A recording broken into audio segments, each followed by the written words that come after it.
আসসালামু আলাইকুম সবাইকে, তোমাদের সবাইকে স্বাগতম জানাচ্ছি আমাদের অর্গানিক কেমিস্ট্রির 10 নাম্বার লেকচারে। 10 নাম্বার লেকচারে আমরা সবাই খুব গুরুত্বপূর্ণ আরও দুইটা টপিক কভার করব। আমাদের হচ্ছে বেনজিন যে পার্টটা ছিল, বেনজিনের জাতক পার্ট, বেনজিনের জাতক পার্টে আর একটা টপিক বাকি আছে, সেটা হচ্ছে অ্যানিলিন। আমরা অ্যানিলিন কভার করবো আজকের ক্লাসে। এরপরে যে আমরা হচ্ছে অ্যালকোহল পার্টে ঢুকে যাব। অ্যানিলিন অ্যালকোহলের পর আমাদের একদিন অ্যালডিহাইড পড়তে হবে, অ্যালডিহাইড কিটোন, আরেকদিন হচ্ছে কার্বক্সিলিক অ্যাসিড এবং হচ্ছে তোমার অ্যামিন যে পার্টটা আছে, অ্যামিন পার্টটা পড়তে হবে। কার্বক্সিলিক অ্যাসিড এবং অ্যামিন পার্ট পড়লে আমাদের পরীক্ষার জন্য যা যা লাগবে কভার, মানে আর দুইটা ক্লাসে আমরা মোটামুটি কভার করে ফেলতে পারবো। বাট আমরা একটা ক্লাস বেশি নিয়ে আমাদের এক্সট্রা সিলেবাসে যেটা, মানে ফুল সিলেবাসে যে কয়েকটা এক্সট্রা গুরুত্বপূর্ণ টপিক আছে সেগুলো আমরা কভার করে ফেলবো। ওইগুলা আমরা পরের ক্লাসগুলোতে অ্যাড করে দিব। মানে আমরা দেখা যাচ্ছে যে 12টা ক্লাসের জায়গায় 14টা মতো ক্লাস নিব। এরপরে একটা এমসিকিউ সলভ ক্লাস দিব, এরপরে হচ্ছে তোমার একটা এমসিকিউ ট্রিকের ক্লাস তোমাদের আপলোড করে দিব, আর সবার শেষে যে আমরা একটা সিকিউ সলভিং ক্লাস আপলোড দিয়ে দেওয়ার চেষ্টা করব। বাট গুছায় যাবে আমাদের মোটামুটি 14টা ক্লাসেই। 14টা ক্লাসে আমাদের টোটাল অর্গানিক কভার হয়ে যাবে। সো চলো আমরা দেরি না করে শুরু করি আজকের ক্লাসটা। আজকের ক্লাসে আমরা হচ্ছে যে অ্যানিলিনটা প্রথমে দেখব। তো খেয়াল করো অ্যানিলিনের ভিতরে কি আছে। অ্যানিলিনের ভিতরে প্রথমে আছে হচ্ছে আমাদের অ্যানিলিনের রেজোনেন্স। রেজোনেন্স তো আমরা গত ক্লাসে শিখছি, তাই না? অ্যানিলিনের যে রেজোনেন্স পড়বো, গত ক্লাসে আমরা যেটা শিখছি ওইটাই আমাদের আজকের ক্লাসে আরেকবার ইউজ হবে। কি হবে, আমরা প্রথমেই অ্যানিলিন কি সেটা আগে দেখব। তো খেয়াল করো, আমরা যদি অ্যানিলিন কি সেটা আগে দেখার চেষ্টা করি। অ্যানিলিন কি ছিল মনে আছে? বেনজিনের উপর যদি NH2 থাকে সেটাকে আমরা অ্যানিলিন বলি। কি থাকবে, আমাদের এখানে একটা নর্মাল বেনজিন ইউজ করতে হবে। এই বেনজিনের উপর যদি আমরা NH2 ইউজ করি, বেনজিনের উপর NH2 ইউজ করলে এটাকে আমরা বলবো হচ্ছে অ্যানিলিন। তো আমরা অ্যানিলিন কোথাও যদি চিন্তা করি সেটা হচ্ছে বেনজিনের উপর NH2। ওকে, এবার বেনজিনের উপর NH2, এই যে অ্যানিলিন হলো, এইটার এখন রেজোনেন্স দেখতে হবে। আমরা জানি রেজোনেন্স কয় ধাপে হয়, আমরা জানি রেজোনেন্স হচ্ছে 5 ধাপে ব্যবহার করতে হয়, 5 ধাপে আমাদের রেজোনেন্স দেখাতে হয়। সো প্রথম ধাপে আমরা এখানে বেনজিন নিলাম, এই বেনজিনের উপরে খেয়াল করো আমরা NH2 লিখলাম। তো বেনজিনের উপর যদি আমরা NH2 লিখি, এই বেনজিনের উপর এক জোড়া মুক্ত জোড় ইলেকট্রন আছে আর এদিকে আমাদের একটা হাইড্রোজেন আছে। তো ঘটনা যেটা ঘটে, বেনজিনের যখন রেজোনেন্স হয় বা অ্যানিলিনের যখন রেজোনেন্স হয়, এখানে একটা ডাবল বন্ড, এখানে একটা ডাবল বন্ড, এখানে একটা ডাবল বন্ড হয়। এই এক জোড়া মুক্ত জোড় ইলেকট্রন, খেয়াল করো অ্যানিলিনের এখানে যে এক জোড়া মুক্ত জোড় ইলেকট্রন, এই এক জোড়া মুক্ত জোড় ইলেকট্রন না নেমে আসে। তো আমরা এখানে এটা NH2 লিখতে পারি। এই এক জোড়া মুক্ত জোড় ইলেকট্রন প্রথমে এখানে নেমে আসবে। তাহলে মুক্ত জোড় ইলেকট্রন যেটা আছে লন পেয়ার, এটা যদি এখানে নেমে আসে, আমরা আগের ক্লাসে বলছি এখানেও ডাবল ইলেকট্রন হয়ে যাচ্ছে, এখানেও ডাবল ইলেকট্রন হয়ে যাচ্ছে, মানে এখানেও ডাবল বন্ড, এখানেও ডাবল বন্ড, দুইটা ডাবল বন্ড পাশাপাশি থাকতে পারে না। তাহলে সেটা কি করবে, এইটা এই কোণায় উঠে যাবে। এই যে কোণায় উঠে গেল, এটাই হচ্ছে আমার স্টেপ নাম্বার 1। স্টেপ নাম্বার 1 যখন কভার হয়ে যায়, তখন এরা পরবর্তী স্টেপে কি করে, সেম অ্যানিলিনের ক্ষেত্রে আমরা আগের মতো আবার লিখব। উপরে আমার NH2 এই পার্টটা থাকবে। এই মুক্তজোড় ইলেকট্রন উপর থেকে নিচে নেমে আসলে এখানে হয়ে যায় আমার ডাবল বন্ড, উপর থেকে নিচে নেমে আসলে এখানে হয়ে যায় কি আমার ডাবল বন্ড। সো যখন আমাদের এই জায়গায় ডাবল বন্ড হয়ে যায়, খেয়াল করো এই জায়গায় ডাবল বন্ড হয়ে যায়, তখন এই জায়গায় ডাবল বন্ড হলে এখানকার ইলেকট্রন তো আর এখানে থাকবে না, তখন কি হবে, এই কোণাতে ইলেকট্রন উঠে যাবে। এই কোণাতে ইলেকট্রন উঠে গেলে এই ইলেকট্রনটা মাইনাস। এখন আমাদের এখানে ডাবল বন্ড আছে, এখানে ডাবল বন্ড আছে। এবার বলো, আমরা আগেই বলছি কোণায় ইলেকট্রন কখনো থাকতে পারে না, সে কি করবে, সে নেমে আসার ট্রাই করবে। সে যদি নেমে আসার ট্রাই করে তাহলে এখানে ডাবল ইলেকট্রন হয়ে গেল, এখানে ডাবল ইলেকট্রন হয়ে গেল, পাশাপাশি দুইটা ইলেকট্রন থাকতে পারে না। তাহলে কি করবে, এইটা আবার কোণায় ওঠার ট্রাই করবে। এই যে কোণায় ওঠার ট্রাই করলো, এইটা হচ্ছে আমার স্টেপ নাম্বার 2। ওকে, স্টেপ নাম্বার 2 কভার হয়ে গেছে। এবার স্টেপ নাম্বার 3 তে আমরা কি দেখাবো, সেম জিনিস। সেম জিনিস, উপরে আমরা NH2 লিখছি, এই ইলেকট্রনটা নিচে নেমে চলে আসছে, নেমে চলে আসলে এখানে কি, এখানে আমার হচ্ছে double bond. So step number 2 তে যদি নেমে আসে এখানে ডাবল বন্ড, এখানে খেয়াল করো এক জোড়া মুক্ত জোড় ইলেকট্রন যদি নেমে যায় তাহলে কিন্তু এখানে এটা প্লাস হয়ে গেছে। এক জোড়া মুক্ত জোড় ইলেকট্রন নেমে গেলে এটা কিন্তু প্লাস হয়ে গেছে, কারণ কি ইলেকট্রনটা নাই হয়ে গেছে ওখানে, ইলেকট্রনটা আবার সে ব্যাক নিতে পারবে। সো এটা কিন্তু এখন প্লাস হিসেবে কাজ করছে। এবার খেয়াল করো এই ইলেকট্রনটা যদি এখানে নেমে যায় তাহলে এখানে ডাবল বন্ড, এই ইলেকট্রনটা যদি কোণায় উঠে যায় তাহলে এখানে আবার ডাবল ইলেকট্রন, এটা মাইনাস। ওকে, আর এখানে আমার অলরেডি ডাবল বন্ড আছে। তাহলে আমরা জানি কোণায় যে ইলেকট্রনটা থাকে সেটা কি করে, সেটা নেমে যায়। কোণার ইলেকট্রনটা যদি নেমে যায় তাহলে এই জায়গায় ইলেকট্রন আর এই জায়গায় ইলেকট্রন পাশাপাশি হয়ে যাচ্ছে, এটা তো কাজ করবে না। তাহলে কি হবে, এখানকার ইলেকট্রন আবার কোণায় উঠে যাবে। এটা কয় নাম্বার স্টেপ গেল, এটা গেল 3 number step. 3 number step cross করার পর এর পরের ধাপে আমরা দেখতে পাচ্ছি এই উপরে যদি আমার NH2 থাকে, NH2 প্লাস আকারে আছে, এখানে আছে আমার ডাবল বন্ড, এখানে আমার ডাবল বন্ড তৈরি হয়েছে। এই ইলেকট্রনটা যদি এই কোণায় নেমে যায় তাহলে এখানে আমার ডাবল বন্ড তৈরি হয়, ইলেকট্রনটা এই কোণায় নেমে গেলে এখানে আমার ডাবল বন্ড তৈরি হয়। এই ইলেকট্রনটা এই কোণায় নেমে গেলে খেয়াল করো এখানে আমার মাইনাস হয়ে যাচ্ছে, তাই না? তাহলে এই ইলেকট্রন কি এখানে থাকতে পারবে? উত্তর হচ্ছে না। তাহলে এটা আবার নেমে যাবে, এটা নেমে গেলে এখানে ডাবল ইলেকট্রন, এখানে ডাবল ইলেকট্রন হয়ে যাচ্ছে, তো এখানে ডাবল ইলেকট্রন হলে তো হবে না, তাহলে এই ইলেকট্রনটা আবার কোণায় উঠে যাবে। তাহলে এটা গেল আমার 4 নাম্বার ধাপ। ইলেকট্রনটা যদি কোণায় উঠে যায়, 5 নাম্বার ধাপে যে আবার যা তাই হয়ে যাবে, NH2 এর জায়গায় NH2 হয়ে যাবে, উপরে এক জোড়া ইলেকট্রন চলে আসবে, জাস্ট পজিশনগুলো চেঞ্জ, এখানে ডাবল, এখানে ডাবল, এখানে ডাবল। এই 5 ধাপ আমরা আগের দিনও কিন্তু দেখাইছি। সো এটা হচ্ছে আমার 5 নাম্বার ধাপ। তাহলে আমরা এই সাইড থেকে যদি ওই সাইডে যাইতে পারি, তাহলে ওই সাইড থেকে এই সাইডেও আসতে পারবো। ওই সাইড থেকে এই সাইডে আসলে এদিকে তীর চিহ্ন দিবা, এদিকে তীর চিহ্ন দিবা, এদিকে তীর চিহ্ন দিবা, এদিকে তীর চিহ্ন দিবা। এই 5 ধাপে আমরা অ্যানিলিনের রেজোনেন্স করলাম। এইটা আরেকটা গুরুত্বপূর্ণ রেজোনেন্স, যেটা পরীক্ষার জন্য 3 স্টার দিয়ে নাও, এটা আমাদের পরীক্ষায় আসবে। সো আমাদের এটা আরেকটা গুরুত্বপূর্ণ রেজোনেন্স, যেটা পরীক্ষার জন্য 3 স্টার দেওয়া লাগবে। কেন? বিকজ এটাও পরীক্ষাতে আসার সম্ভাবনা অনেক হাই। পারবো কিনা বলো, পারবো কিনা বলো? যারা যারা ক্লাস করতেছো আমাকে কমেন্টে জানাও যে ভাইয়া ইয়েস পারবো। যদি পারো তাহলে আমরা পরবর্তী অংশে যাব। ওকে, সো এই পর্যন্ত ক্লিয়ার হলে আমরা পরবর্তী অংশে যাব। আরেকবার রিপিট করা লাগলেও বলো, আমি রিপিট করতেও সমস্যা নেই, রিপিট করে দিচ্ছি। আর রিপিট করা না লাগলে সেটাও বলে দাও, তাহলে আমরা পরবর্তী অংশে যাই। এই পর্যন্ত হচ্ছে আমরা অ্যানিলিনের রেজোনেন্স দেখলাম। ওকে, সো অ্যানিলিনের রেজোনেন্স ক্লিয়ার। কি ব্যাপার, আমার এখান থেকে লাইভ দেখা যায় না কেন?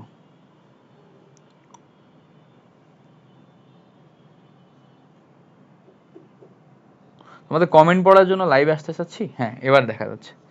ওকে, কি বাদল সাহেব বাই এভরিওয়ান বলে কেন? ওকে,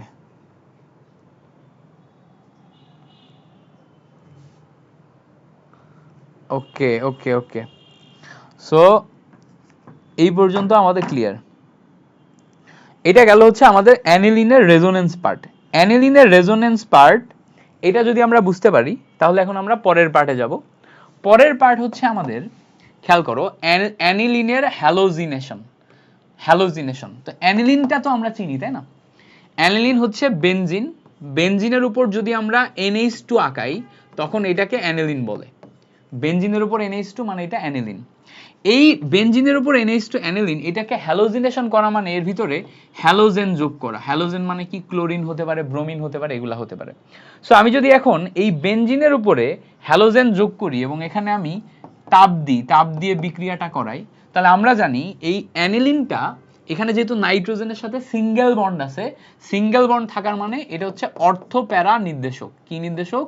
অর্থ প্যারা নির্দেশক।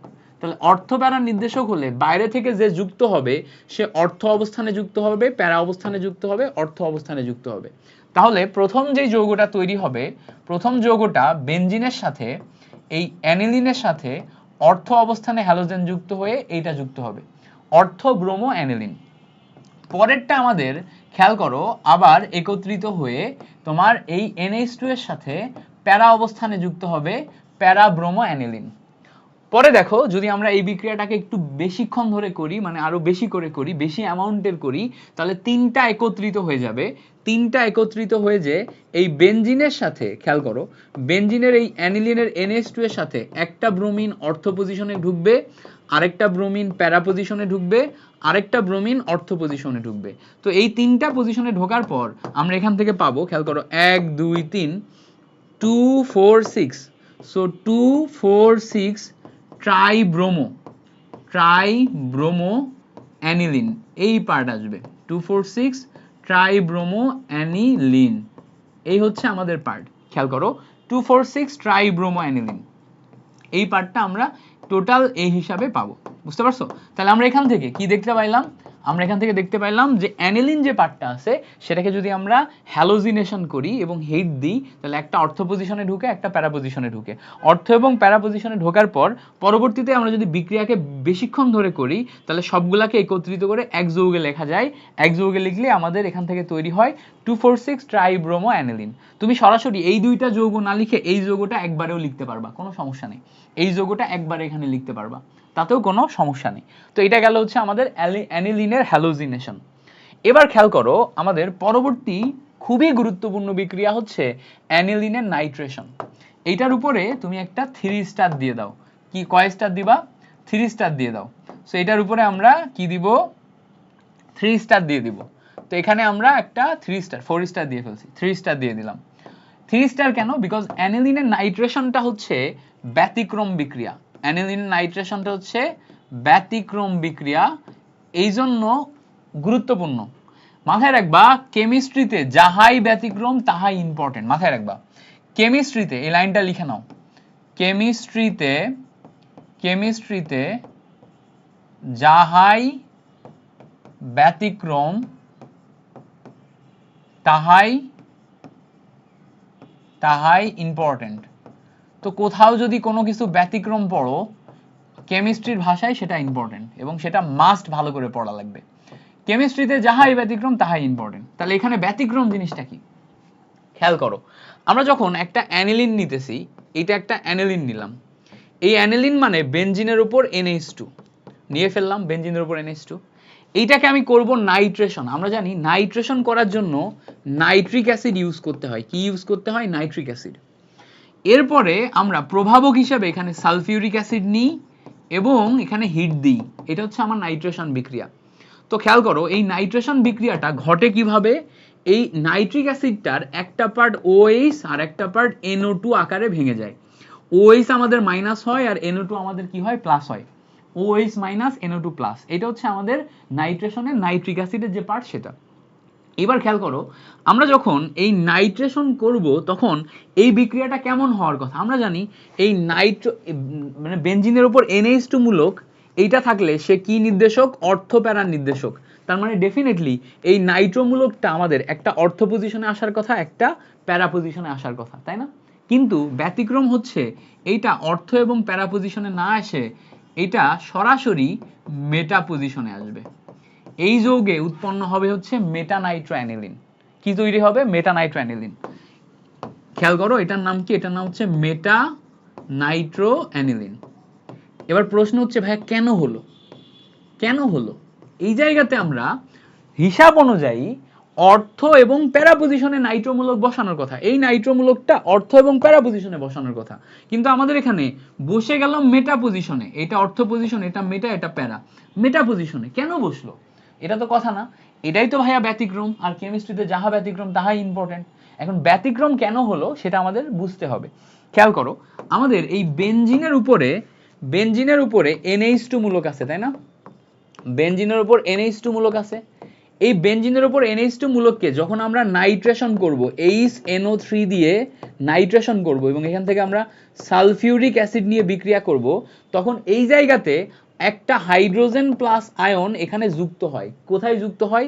এই নাইট্রোজেনের যে এখানে একজোড়া মুক্ত জোড় ইলেকট্রন আছে, সেই একজোড়া মুক্ত জোড় ইলেকট্রন হাইড্রোজেনকে দিয়ে দিতে পারে। ফলে এখানে একটা হাইড্রোজেন প্লাস আয়ন যুক্ত হয়। যুক্ত হয়ে এই জায়গাতে বেনজিনের উপরে আমরা NH3 প্লাস দেখতে পাই। কি দেখতে পাই? NH3 plus. যদি এখানে আমরা NH3 প্লাস দেখতে পাই, এইটাকে বলে হচ্ছে অ্যানিলিনিয়াম আয়ন। অ্যানিলিনিয়াম আয়ন, এটাকে আমরা কি দেখতে পারি? এটাকে দেখতে পারি হচ্ছে অ্যানিলিনিয়াম আয়ন। সো যদি আমরা এখানে অ্যানিলিনিয়াম আয়ন দেখতে পাই, এই অ্যানিলিনিয়াম আয়নটা আসলে তখন আর অর্থ প্যারা নির্দেশক হিসেবে কাজ করে না। অ্যানিলিনিয়াম আয়নটা মেটা নির্দেশক হিসেবে কাজ করে। অ্যানিলিনিয়াম আয়ন কি? মেটা নির্দেশক। তাহলে কি ঘটনা ঘটলো? এই সালফিউরিক অ্যাসিড এবং নাইট্রিক অ্যাসিডের উপস্থিতিতে যখন আমরা বেনজিনের উপর নাইট্রেশন করতেছি, তখন এই নাইট্রোজেনের উপর একজোড়া মুক্ত জোড় ইলেকট্রন আছে। এই মুক্ত জোড় ইলেকট্রনটা এখান থেকে একটা হাইড্রোজেন প্লাস আয়ন যখন ঢুকবে তখন এখানে দিতে পারে। ফলে আমরা এখানে বেনজিনের উপর NH3 প্লাস আয়ন পাই। এই যে বেনজিনের উপর NH3 প্লাস আয়ন পাইলাম, খেয়াল করো বেনজিনের উপর NH3 প্লাস আয়ন পাইলাম, এইটা আমার এখন আর অর্থ প্যারা হিসেবে কাজ করে না, এটা আমাদের মেটা নির্দেশক। এটা কি? এটা মেটা নির্দেশক। সো শুধুমাত্র নাইট্রেশনের সময় এই ঘটনা ঘটে যেখানে আমাদের অ্যানিলিনিয়াম আয়ন তৈরি হয়, আর এই অ্যানিলিনিয়াম আয়ন যখন মেটা নির্দেশক হিসেবে কাজ করে তখন নাইট্রো মূলকটা সরাসরি মেটা পজিশনে যেয়ে বসে। ক্লিয়ার করতে পারছি? নাইট্রো মূলকটা সরাসরি কোথায় যেয়ে বসে? মেটা পজিশনে যেয়ে বসে। তাহলে এখান থেকে আমরা এই পার্টটা একটু মাথায় রাখবো। ওকে, এখান থেকে আমরা এই পার্টটা একটু মাথায় রাখবো। ওকে, ওকে, সো আমি এই পার্টটা আলাদা করে দিলাম, এটা হচ্ছে আমাদের মেইন বিক্রিয়া। ওকে, এটা হচ্ছে আমাদের মেইন বিক্রিয়া, আর এই পার্টটা আমি তোমাকে পরবর্তীতে ব্যাখ্যা সুবিধার্থে বুঝাইছি। ওকে, তো এই পার্টটা আমাদের মেইন বিক্রিয়া, একটু হিজিবিজি করে বুঝাইছি, বাট জিনিসটা খুব গুরুত্বপূর্ণ, মাথায় রাখবা এই ব্যাখ্যাটা, মাথায় রাখবা। ওকে, এই ব্যাখ্যাটা মাথায় রাখবা। সো অ্যানিলিনিয়াম আয়ন কি? অ্যানিলিনিয়াম আয়ন হচ্ছে আমাদের মেটা নির্দেশক। এইবার খেয়াল করো, এই যে অ্যানিলিনিয়াম আয়ন বের করলাম, অ্যানিলিনিয়াম আয়ন ছাড়াও আমাদের বেনজিনের কিন্তু সালফোনেশন সম্ভব। কি সম্ভব? সালফোনেশন সম্ভব। তাহলে বেনজিনের সালফোনেশন বিক্রিয়া মানে কি? এই অ্যানিলিনিয়াম আয়নে এখন যদি আমি বেনজিনের সালফোনেশন করি, নাইট্রেশনের পরিবর্তে আমি যদি এখন এই অ্যানিলিনের সালফোনেশন করি, সালফোনেশন করতে গেলে এই জায়গায় আমার NH2 আছে, এই জায়গায় আমার এর সাথে সালফিউরিক অ্যাসিড দিতে হবে, আর এই সালফিউরিক অ্যাসিডের সাথে সাথে আমরা প্রভাবক হিসেবে আরো সালফিউরিক অ্যাসিড দিব।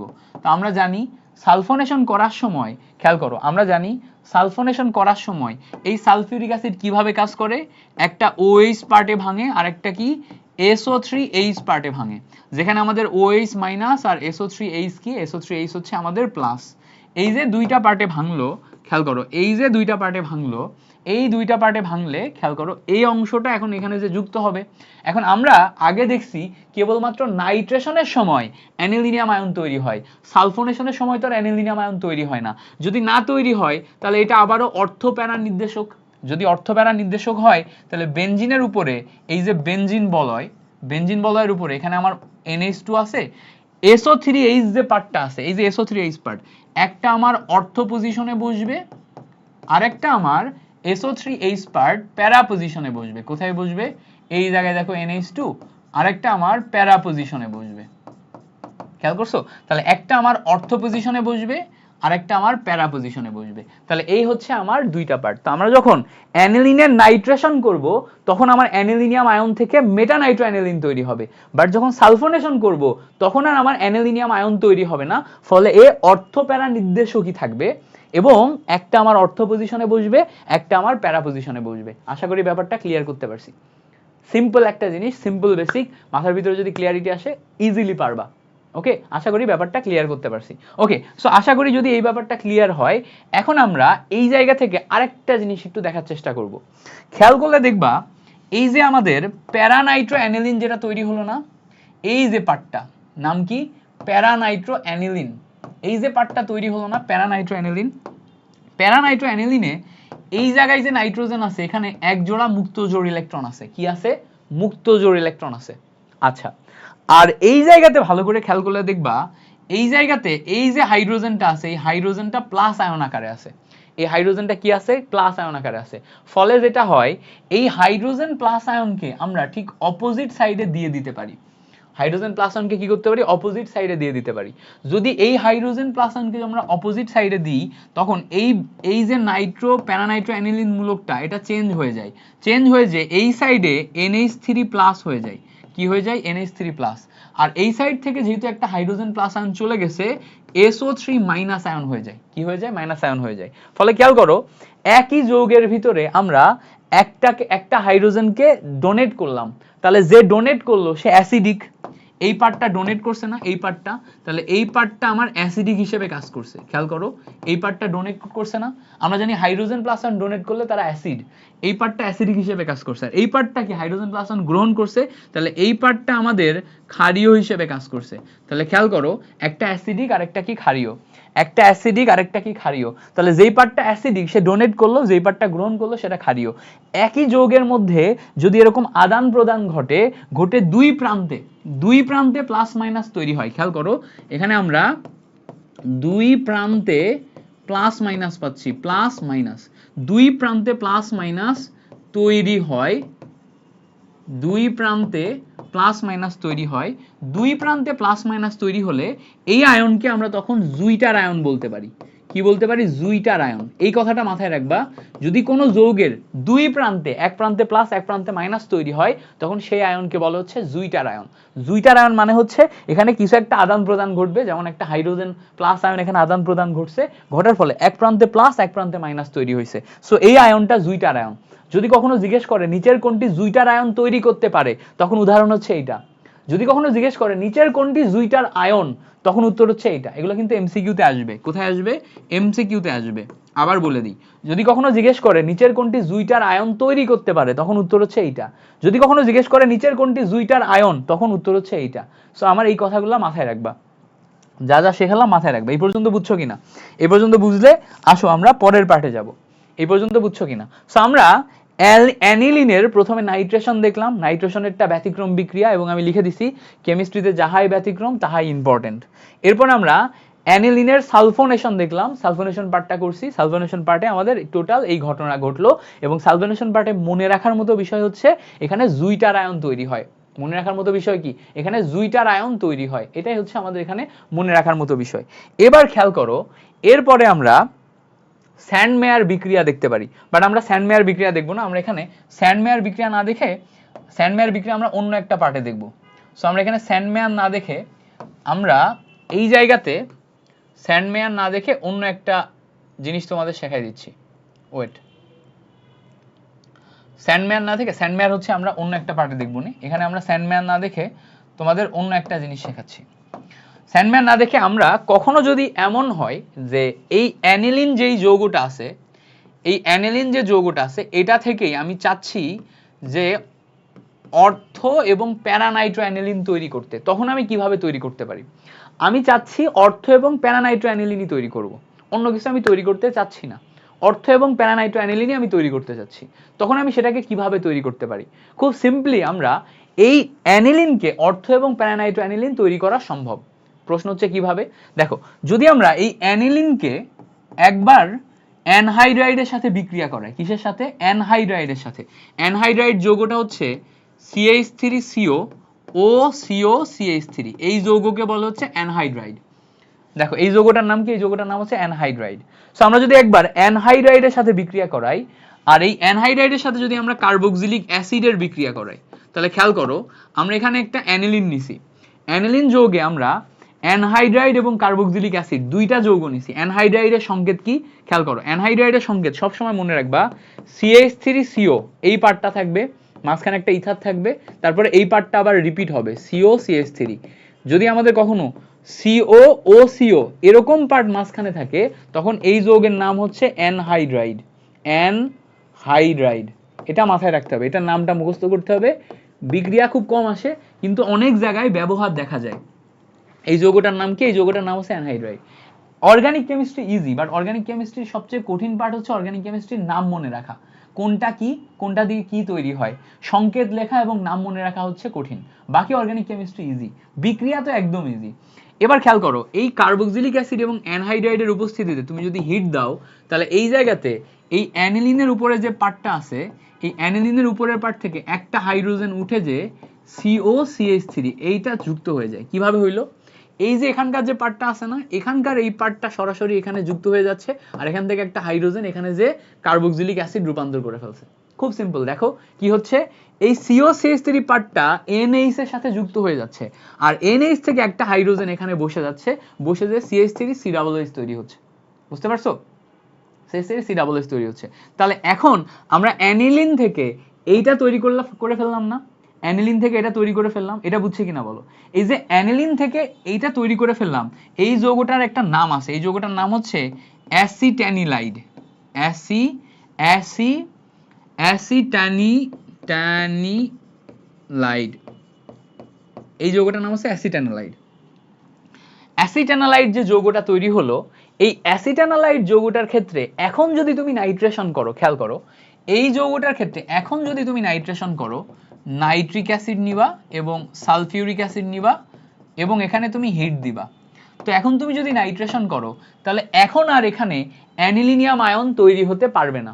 যখন শুধু অ্যানিলিন ছিল, তখন এখানে দুইটা হাইড্রোজেন ছিল, এক জোড়া মুক্ত জোড় ইলেকট্রন ছিল, তখন অ্যানিলিনিয়াম আয়ন তৈরি হচ্ছিল। বাট এখন নাইট্রেশন করলে আর অ্যানিলিনিয়াম আয়ন তৈরি হতে পারবে না। এখন কি তৈরি হবে? এখন যেহেতু আমাদের এখানে অ্যাসিটানিলাইড তৈরি হয়েছে এবং এটা অর্থপ্যারা নির্দেশক, এটা কি নির্দেশক? অর্থপ্যারা নির্দেশক, তখন এই উপরে NaCOCH3 থেকে যাবে, আর এই নাইট্রো মূলকের একটা পার্ট অর্থ পজিশনে বসে যাবে, আর এই নাইট্রো মূলকের আরেকটা পার্ট, খেয়াল করো, এই নাইট্রো মূলকের আরেকটা পার্ট আমরা প্যারা পজিশনে বসাই দিতে পারবো। তাহলে একটা পার্ট অর্থ পজিশনে বসবে আর একটা পার্ট কোথায় বসবে, প্যারা পজিশনে বসবে। কিভাবে আমরা অ্যাসিটানোলাইড থেকে এটা পাইলাম, আবার খেয়াল করো আমরা কি বললাম, আমরা বললাম এইটা আমাদের অ্যানিলিন আছে, অ্যানিলিনকে যদি আমরা সরাসরি নাইট্রেশন করি তাহলে এখানে অ্যানিলিনিয়াম আয়ন তৈরি হয়, তৈরি হয়ে মেটানাইট্রো অ্যানিলিন তৈরি হয়, যেটা আমরা চাচ্ছি না। আমরা চাচ্ছি অর্থপ্যারা নাইট্রো অ্যানিলিন তৈরি করতে। এর জন্য আমরা সরাসরি এই স্টেপে না যে মাঝখানে একটা এক্সট্রা স্টেপ দিব। এক্সট্রা স্টেপ হিসেবে কি করব, আমরা এখানে অ্যানহাইড্রাইড ব্যবহার করব এবং কার্বক্সিলিক অ্যাসিড ব্যবহার করব, করে হিট দিব। ফলে যেটা হবে এই অ্যানহাইড্রাইডের CH3CO পার্ট এটা সরাসরি এখানে চলে যাবে, এখান থেকে একটা হাইড্রোজেন এসে এখানে বসে যাবে, ইন্টারচেঞ্জ হবে। ফলে এই হাইড্রোজেনটা এখানে গেলে আবার কার্বক্সিলিক অ্যাসিড তৈরি হয়ে যাচ্ছে আর COCH3 পার্টটা এখানে বসে যাচ্ছে। আচ্ছা COCH3 পার্টটা এখানে বসে গেল, বসে গেলে এখানে একটা নতুন যৌগ তৈরি হলো, এটার নাম হচ্ছে অ্যাসিটানোলাইড।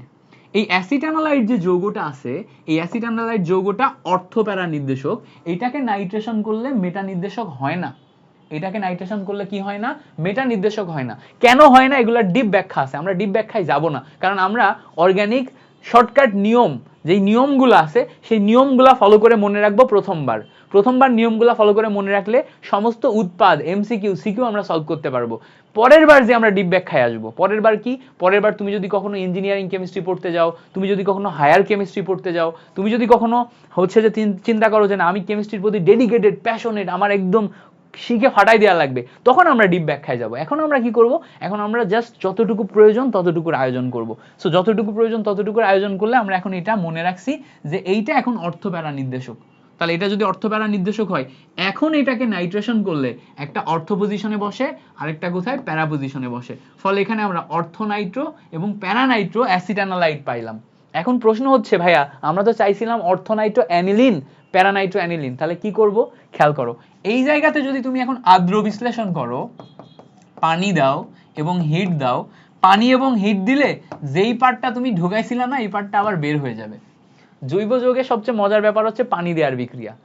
সোডিয়ামের চরিত্র বুঝলে জৈব যৌগের অর্ধেক ইজি হয়ে যায়, আর পানি ঢোকানো আর পানি বের করা বুঝলে বাকি অর্ধেক জৈব যৌগ শেষ হয়ে যায়। মানে আমি বললাম খারাপ শোনাইলো, বাট দিস ইজ ট্রুথ। সোডিয়ামের চরিত্র খারাপ, জৈব যৌগে ম্যাক্সিমাম জায়গায় সোডিয়াম যে বাহাতপুরে কাউকে না কাউকে নিয়ে ভেগে চলে যাবে, কাউকে না কারোর সাথে বিক্রিয়া করবে, কারো না কারোর সাথে উল্টাপাল্টা কিছু করবে, আর বাকি অর্ধেক বিক্রিয়া হবে কি করে, পানি ঢুকবে আর পানি বের হবে। তো খেয়াল করো এখানে আমি পানি ঢোকাইলে কি ঘটবে, CH3CO এই পার্টটার সাথে এই OH যুক্ত হয়ে যাবে, যুক্ত হয়ে যে আবার CH3COOH তৈরি হবে, আর এই হাইড্রোজেন এখানে যে বসে যাবে, এই হাইড্রোজেন এখানে যে বসলে বেনজিনের সাথে উপরে দেখো আবারও NH2 হয়ে যাচ্ছে, এই জায়গাতে আমার নাইট্রো বসে যাচ্ছে, তাহলে এটা দেখো অর্থনাইট্রো অ্যানিলিন হয়ে গেল। সেম ভাবে এই পানি যদি তুমি ওখানে দাও তাহলে এই বেনজিনের উপরে আমাদের একটা পার্টে NH2 বসতেছে, আরেকটা পার্টে আমার নিচের যে পার্টটা আছে এখানে NO2 বসতেছে। সো এটা আমার অর্থনাইট্রো অ্যানিলিন, এটা আমার কি, প্যারানাইট্রো অ্যানিলিন। এটার নাম কি, এটার নাম হচ্ছে অর্থনাইট্রো অ্যানিলিন, ঠিক আছে। এটার নাম কি, এটার নাম হচ্ছে অর্থনাইট্রো অ্যানিলিন, এটার নাম কি, এটার নাম হচ্ছে প্যারানাইট্রো অ্যানিলিন। সো আমাদের দুইটা পার্ট, একটা হচ্ছে অর্থনাইট্রো অ্যানিলিন আর একটা হচ্ছে প্যারানাইট্রো অ্যানিলিন, দুইটা পার্ট আমরা এখানে করে ফেললাম। তাহলে যদি কখনো আমাদের মেটানাইট্রো অ্যানিলিন তৈরি করতে না বলে মেটানাইট্রো অ্যানিলিন তৈরি না করে আমরা অর্থপ্যারাই তৈরি করব, তখন কি কি ফলো করব, তখন এই স্টেপগুলো ফলো করে বিক্রিয়া করব। এবার বলো পারবা কিনা, পারবা কিনা বলো, সিম্পল জিনিস পারতে হবে, সিম্পল জিনিস পারতে হবে। ওকে, সো আশা করি এই ব্যাপারটা ক্লিয়ার হয়েছে। এই ব্যাপারটা ক্লিয়ার হইলে যাদের যাদের ক্লিয়ার হয়েছে তারা কমেন্টে লিখবা ইয়েস ভাইয়া ক্লিয়ার, যাদের যাদের ক্লিয়ার হয়েছে তারা কমেন্টে লিখবা ইয়েস ভাইয়া ক্লিয়ার, যাদের ক্লিয়ার হয়নি তারা বলবা ক্লিয়ার না, তাহলে আমরা পরের পার্টে যাব।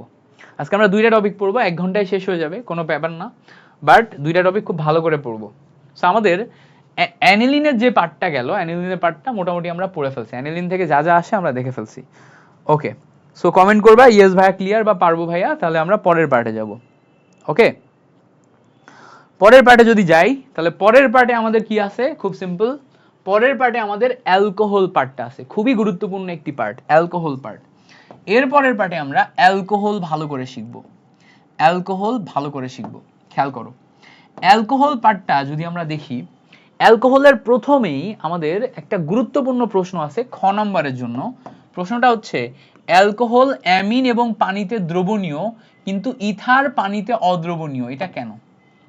খেয়াল করো অ্যালকোহল মানে আমাদের হচ্ছে ROH, এটা হচ্ছে অ্যালকোহল, এবং এটা দেখো অ্যামিন, অ্যামিন মানে RNH2। তো অ্যালকোহল এবং অ্যামিন এই দুইটা আমাদের পানিতে দ্রবণীয়। কিসে দ্রবণীয়? পানিতে দ্রবণীয়। কিন্তু এখানে আমাদের আরেকটা পার্ট আছে, সেটা হচ্ছে ইথার। ইথার হচ্ছে ROR, ইথার। এইটা আবার পানিতে অদ্রবণীয়। এইটা কেন? তাহলে দেখো এই দুইটা জিনিস পানিতে দ্রবণীয়, এইটা পানিতে অদ্রবণীয়, এইটা কেন সেটা আমাদের জিজ্ঞেস করছে। খেয়াল করো, এই যে পানি, তাহলে একটা হচ্ছে পানিতে দ্রবণীয়, একটা পানিতে অদ্রবণীয়। মাথায় রাখবো যখনই আমাদের পানিতে দ্রবণীয়তার কথা বলবে, খেয়াল রাখবা এই কথাটা, খেয়াল রাখবা পানিতে দ্রবণীয়তা এই কথাটা যখনই বলবে তখনই আমাদের মাথায় রাখতে হবে এটার ব্যাখ্যা হবে হাইড্রোজেন বন্ড দিয়ে। এটার ব্যাখ্যা কি দিয়ে দিবা? এটার ব্যাখ্যা দিবা হাইড্রোজেন বন্ড দিয়ে। যখনই আমার পানিতে দ্রবণীয়তা এই কথাটা আসবে তখনই আমরা ব্যাখ্যা দিব হাইড্রোজেন বন্ড দিয়ে। তাহলে এখানে আমাদের অ্যালকোহল অ্যামিন এটা পানিতে দ্রবণীয়, তার মানে অ্যালকোহল অ্যামিন পানির সাথে হাইড্রোজেন বন্ড তৈরি করে। ইথার পানিতে অদ্রবণীয়, তার মানে ইথার পানির সাথে হাইড্রোজেন বন্ড তৈরি করতে পারে না। একদম সিম্পল, বুঝতে পারছো? ইথার পানির সাথে হাইড্রোজেন বন্ড তৈরি করতে পারে না। এখন আমরা জানি হাইড্রোজেন বন্ডের ক্ষেত্রে কি ঘটনা ঘটে। হাইড্রোজেন বন্ডের ক্ষেত্রে আমাদের হাইড্রোজেন বন্ড তৈরি হইতে গেলে হাইড্রোজেন মাস্ট থাকতে হবে, এছাড়া ফ্লোরিন, অক্সিজেন, নাইট্রোজেন এই তিনটা থাকতে হবে। হাইড্রোজেনের সাথে ফ্লোরিন, অক্সিজেন, নাইট্রোজেন থাকলে হাইড্রোজেন বন্ড তৈরি হয়। যেমন হাইড্রোজেন ফ্লোরাইড যদি কোনো যৌগ তৈরি হয় সে হাইড্রোজেন বন্ড তৈরি করতে পারে। এইচ এবং ও মিলে পানি যদি তৈরি হয় এটা হাইড্রোজেন বন্ড তৈরি করতে পারে। এন এবং এইচ মিলে NH3 যদি তৈরি হয় এটা হাইড্রোজেন বন্ড তৈরি করতে পারে। তাহলে আমরা যখন অ্যালকোহল দেখতেছি, অ্যালকোহল মানে হচ্ছে ROH, এর সাথে যদি আমরা একটা পানি নিই, এই পানির সাথে যদি খেয়াল করো এই অ্যালকোহলের ও এইটা ডেল মাইনাস হাইড্রোজেন ডেল প্লাসে রূপান্তর হয়, এই অক্সিজেনের ডেল মাইনাস এটা ডেল প্লাসে রূপান্তর হয়। পার্শিয়াল পোলারিটির কারণে এই হাইড্রোজেনের সাথে অক্সিজেন একটা দুর্বল বন্ধন ক্রিয়েট করে, এই দুর্বল বন্ধনটাই হচ্ছে হাইড্রোজেন বন্ড। আর এই হাইড্রোজেন বন্ডের কারণেই পানিতে অ্যালকোহল দ্রবীভূত হয়। কি হয়? পানিতে অ্যালকোহল দ্রবীভূত হয়। একটা সুন্দর ব্যাখ্যা যেটা আমাদের মাথায় রাখতে হবে। যদি জিজ্ঞেস করে পানিতে অ্যালকোহল দ্রবীভূত হয় কেন, এই কারণে পানিতে অ্যালকোহল দ্রবীভূত হয়, মাস্ট মনে রাখবা। খ নাম্বার প্রশ্ন কোথায় দিবে? দিবে হচ্ছে খ নম্বরে ব্যাখ্যা। ওকে, এবার দেখো আমরা পরের পার্টে আসি। পরের পার্টে যদি আমাদের এখানে জিজ্ঞেস করে যে অ্যামিন যে যৌগটা আছে RNH2, এখানে আবার পানিতে মানে অ্যামিন আবার পানিতে দ্রবীভূত কেন হয়? অ্যামিনের ক্ষেত্রেও সেম কাহিনী, সেম কাহিনী। খেয়াল করো এখানে একটা হাইড্রোজেন আছে, এখানে একটা হাইড্রোজেন আছে।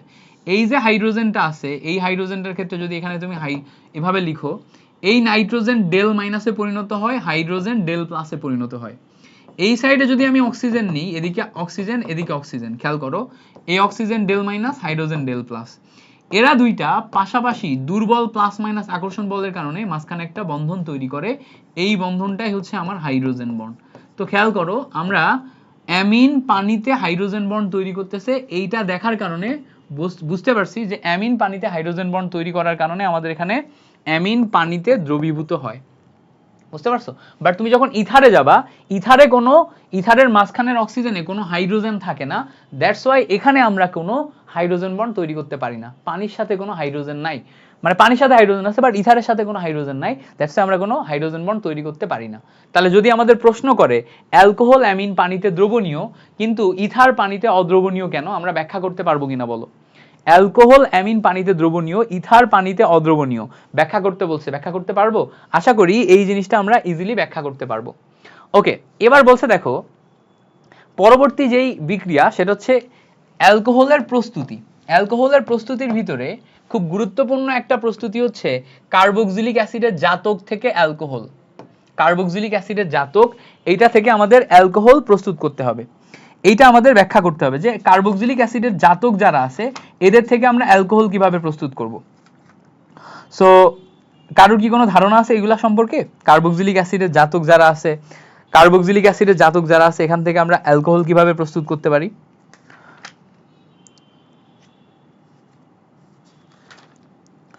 অ্যালকোহল নিয়ে বেশ অনেক পড়াশোনা আছে, বুঝছো? অ্যালকোহল নিয়ে অনেক পড়াশোনা আছে, এর ভিতর থেকে আমরা একদম কোর যে পার্টটা আছে সেই কোর পার্টটা আগে শিখবো, তারপর আমরা এক্সটেন্ডেড ভার্সনে যাব। তো আমরা যখন কার্বক্সিলিক অ্যাসিডের জাতক থেকে তোমার করতেছি, তোমার হচ্ছে যে অ্যালকোহল প্রস্তুত করতেছি, আগে আমাদের বুঝতে হবে যে কার্বক্সিলিক অ্যাসিডের জাতক কারা।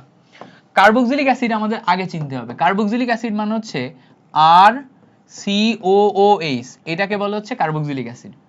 তো এই যে কার্বক্সিলিক অ্যাসিড, এই কার্বক্সিলিক অ্যাসিডের দেখো লাস্টে একটা পার্ট আছে, এই পার্টটা হচ্ছে OH পার্ট। এই পার্টটা কি? এই পার্টটা হচ্ছে আমাদের OH পার্ট।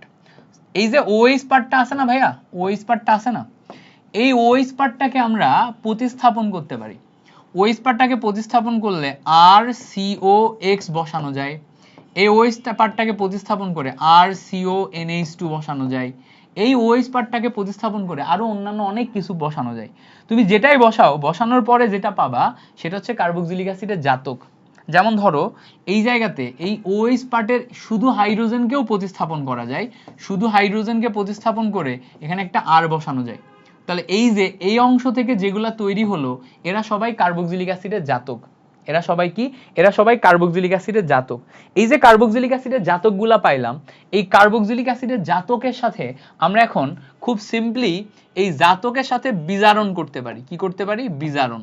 বিজারণ করলেই কার্বক্সিলিক অ্যাসিডের যে কোনো জাতকের সাথে বিজারণ করলেই অ্যালকোহল পাওয়া যায়। যে কোনো জাতকের সাথে বিজারণ করলেই অ্যালকোহল পাওয়া যায়। এই তোমাদের কাছে কি কঠিন লাগছে?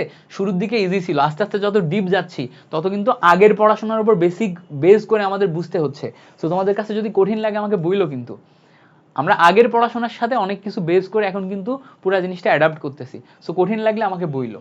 তাহলে কি হচ্ছে? আমরা বিজারণ করে অ্যালকোহল প্রস্তুত করতেছি। এখন বিজারণ করে অ্যালকোহল প্রস্তুত মানে কি? ধরো আমাদের কার্বক্সিলিক অ্যাসিডের জাতক হিসেবে আমরা এই যৌগটা নিলাম। যৌগটা হচ্ছে CH3COCl। এই হ্যালোজেনের জায়গায় ক্লোরিন নিছি। এই হ্যালোজেনের জায়গায় ক্লোরিন নেওয়ার পর এটাকে যদি আমি এখন বিজারণ করি, বিজারণ করা মানে হচ্ছে ধরো লিথিয়াম অ্যালুমিনিয়াম হাইড্রাইড, এই যৌগটা নিলাম। এটা কি? এটা হচ্ছে একটা বিজারক।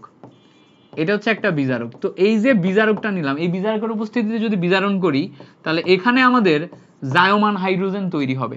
এই জায়মান হাইড্রোজেন এখন এখানে এসে অ্যাটাক করবে, করে এই ক্লোরিনকে আগে তুলবে, ক্লোরিনকে তুলে HCl গঠন করবে। বাকি হাইড্রোজেন এখানকার ডাবল বন্ডের সাথে ভেঙে যেয়ে বসে যাবে। সো ডাবল বন্ডের সাথে যদি ভেঙে যেয়ে বসে যায় তাহলে এখানে আমাদের CH3CH2OH গঠন করে।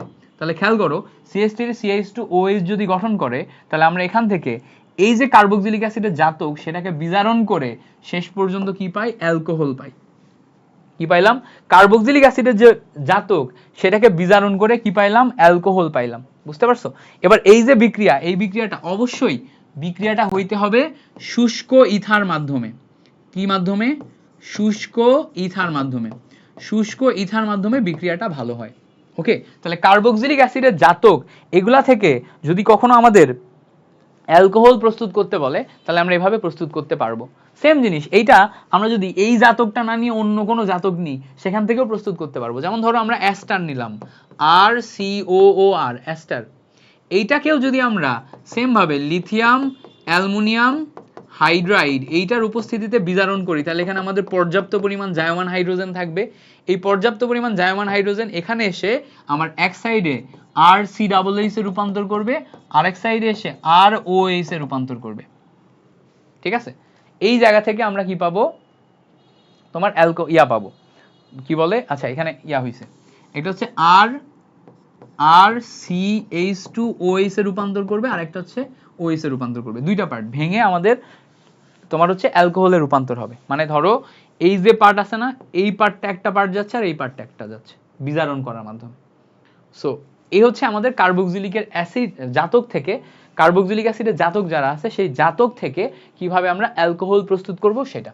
ওকে, এই পর্যন্ত ক্লিয়ার।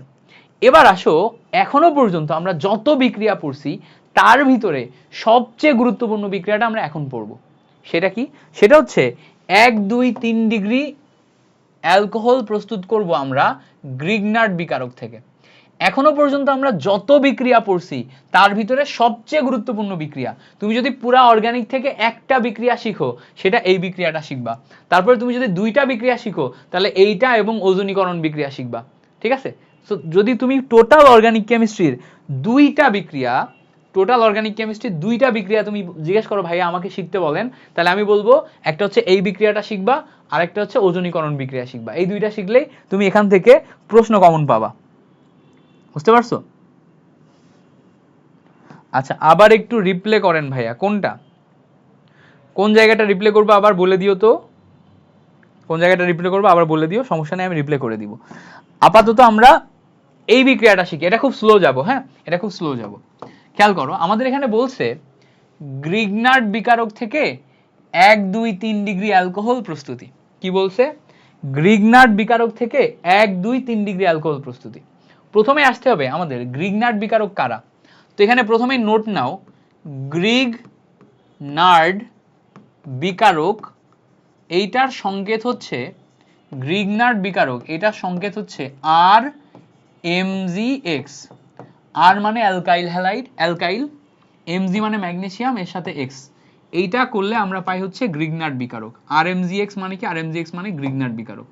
আর এমজিএক্স পার্টটাকে যদি আমরা একটু ভেঙে লিখি, খেয়াল করো, আর এমজিএক্স পার্টটাকে যদি আমরা একটু ভেঙে লিখি, এই পার্টটাকে ভেঙে লিখলে দেখবা ক্লোরিনের জারণমান -1, ক্লোরিনের জারণমান কি? -1। ম্যাগনেসিয়ামের জারণমান কত? +2। তাহলে খেয়াল করো, এই +2কে যদি আমরা -1 এর সাথে বিক্রিয়া করাই, খেয়াল করো, +2কে যদি আমরা -1 এর সাথে বিক্রিয়া করাই, তাহলে এইটা +2, এটা -1, তাহলে কত থাকছে? +1 থাকছে না? সেই +1 যদি আমরা এখানে নিই, +1 যদি এটা নিই, তাহলে এইটা অটোমেটিক আমাদের -1 হয়ে যাচ্ছে। কি হয়ে যাচ্ছে? -1 হয়ে যাচ্ছে। অর্থাৎ খেয়াল করলে দেখবা এই আর হয়ে যাচ্ছে আমার -1, আর এই এমজিএক্স এই পার্টটা হয়ে যাচ্ছে, এই দুইটা ক্যালকুলেশন করলে দেখবা প্লাস। আর হয়ে যাচ্ছে আমার মাইনাস, আর এমজিএক্স এই পার্টটা হয়ে যাচ্ছে প্লাস। এইটা হচ্ছে আমার গ্রিগনার্ড বিকারক। জেনারেলি আমাদের এই আর যৌগ যেটা আছে এটা প্লাস হিসেবে কাজ করে, অ্যালকাইল গ্রুপ সবসময় প্লাস হিসেবে কাজ করে, কেবলমাত্র গ্রিগনার্ড বিকারকে অ্যালকাইল গ্রুপ মাইনাস হিসেবে কাজ করে। মানে ব্যাপারটা কি? ব্যাপারটা হচ্ছে আমরা যদি একটা অ্যালকাইল গ্রুপ CH3 নিই, এর সাথে যদি আমরা এখানে একটা ম্যাগনেসিয়াম নিই, এর সাথে একটা ক্লোরিন নিই, তাহলে এইটা যখন বিক্রিয়া করবে তখন এই MgCl এই পার্টটা প্লাস হিসেবে কাজ করবে, এই CH3 এই পার্টটা মাইনাস হিসেবে কাজ করবে। ঘটনাটা ঘটলো কিভাবে? ভালো করে বোঝার চেষ্টা করো। ঘটনাটা ঘটলো কিভাবে? ম্যাগনেসিয়াম +2, ক্লোরিন -1, দুইটা মিলে ক্যালকুলেট করলে কি আসে? +1 আসে। এই প্লাসের সাথে এটা নিউট্রাল করতে গেলে এটার ভ্যালু আসে কত? -1। ক্লিয়ার হয়েছে? এইটা হচ্ছে আমাদের গ্রিগনার্ড বিকারকের বেসিক। তাহলে আমরা এখানে দেখলাম গ্রিগনার্ড বিকারক। এখন খেয়াল করো, এই গ্রিগনার্ড বিকারক থেকে আমরা যদি 1, 2, 3 ডিগ্রি অ্যালকোহল প্রস্তুত করতে চাই, তাহলে আমাদের অ্যালডিহাইড কিটোন লাগবে। কি লাগবে? Aldehyde ketone. তো আমরা জানি অ্যালডিহাইড কিটোন তৈরি করা যায় হচ্ছে কার্বনিল মূলক থেকে। এই যে মূলক, এই মূলকটাকে বলা হচ্ছে কার্বনিল মূলক। এটার নাম কি? এইটার নাম হচ্ছে কার্বনিল মূলক। তো ভালো করে এবার বোঝার চেষ্টা করবা, এই কার্বনিল মূলক যেটা আছে, কার্বন ডাবল বন্ড অক্সিজেন, সাইডে দুইটা হাত, এখানে যদি দুই হাতে দুইটা হাইড্রোজেন বসে, দুই হাতে দুইটা হাইড্রোজেন বসে, তখন এই যৌগটা তৈরি হয়ে যায় HCHO, যেটার নাম হচ্ছে ফর্মালডিহাইড। যেটার নাম কি?